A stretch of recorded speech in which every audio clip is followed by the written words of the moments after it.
এখন 1 নম্বর ব্লকে জল জীবন মিশন নামক প্রকল্পে আমরা কাজ করি, ঠিক আছে। তো পানীয় জল সম্বন্ধে আমাদের কাজ হচ্ছে পানীয় জল সম্বন্ধে মানুষকে সচেতন করা, যাতে মানুষ জলটা অপচয় না করে, ঠিক আছে।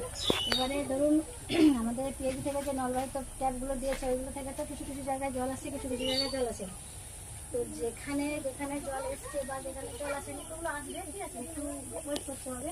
কিন্তু বাড়িতে যারা টিউবওয়েল থেকে যে জলগুলো ব্যবহার করেন, ওই টিউবওয়েলের সামনে যেন কোনো নর্দমা যেন না থাকে।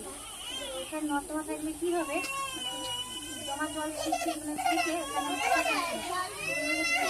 আমরা ছড়াই দেবো, ঠিক আছে।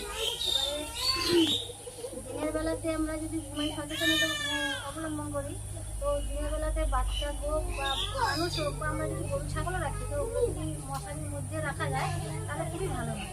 কেননা এখন প্রত্যেক তো জল নিকাশি ব্যবস্থা খুব একটা নেই, বিশেষ করে যেগুলোতে ঘনবসতি এলাকা বেশি।